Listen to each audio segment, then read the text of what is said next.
पाणी मार ते कसं आहे आणि असा पूर्ण घेरा पाहून घ्या. 250 फुटाचा एका साईडला पूर्ण घेरा घेतं ते 250 ते 300 फुटापर्यंत.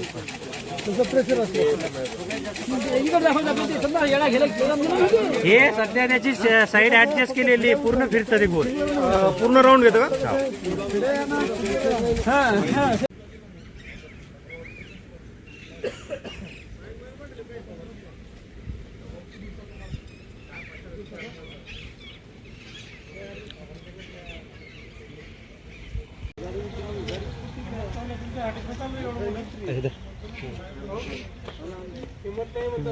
शेतकरी पोशिंदा मानल्या जातो.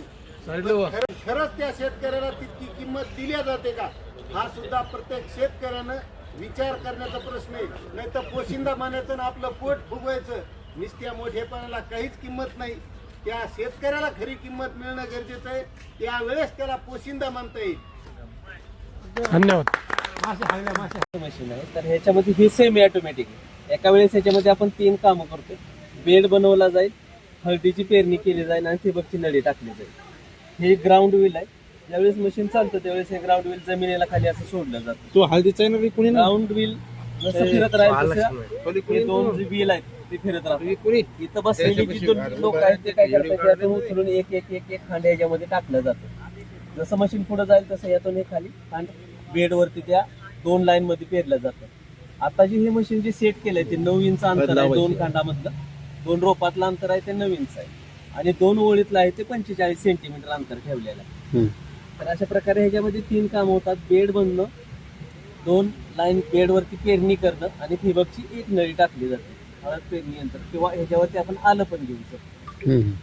ठिबक पण आथरायचं हेच काम करतं. ठिबक पण एक नळी टाकली जाईल तुमच्या. बंडल जरी 2 असले तर 2 बसायला लागतील याच्यावरती आणि त्याच्यावरती एक एक उचलून टाकत राहायचं. याच्यामध्ये याला किती HP चं ट्रॅक्टर लागतं? साधारणतः 50 किंवा त्याच्यापेक्षा जास्त ताकदीचं लागतं. तुम्हाला बेड बनवणं, 2 माणसांचं ओझं, परत मशीनचं ओझं, त्याच्यामध्ये हे जे भरलेले जे हळद आहे त्याचं ओझं, एवढं सगळं जर एका वेळेस चालवायचं तर तुम्हाला 50 किंवा त्याच्यापेक्षा जास्त ताकदीचं लागतं.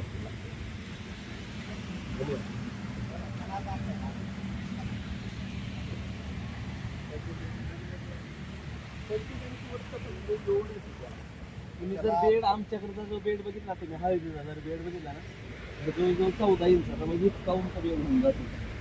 त्यावेळी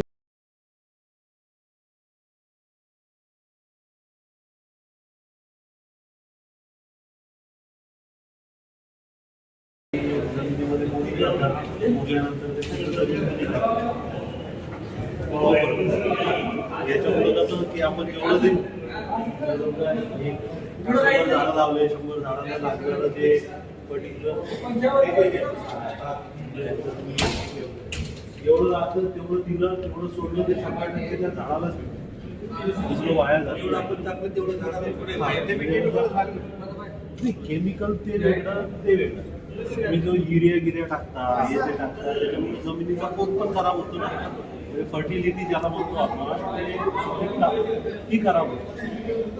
ती खराब झाल्यामुळं आपण जेव्हा दुसरं पीक घेतो त्याच्यावर त्याचा परिणाम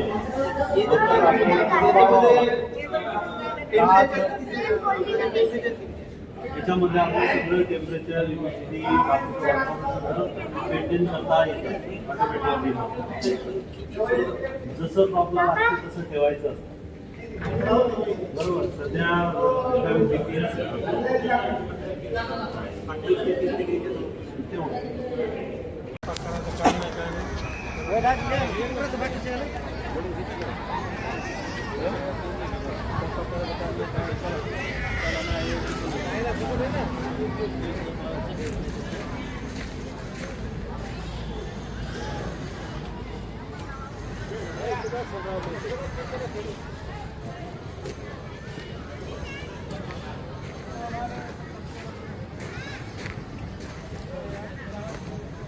ध्यान रखा भाई।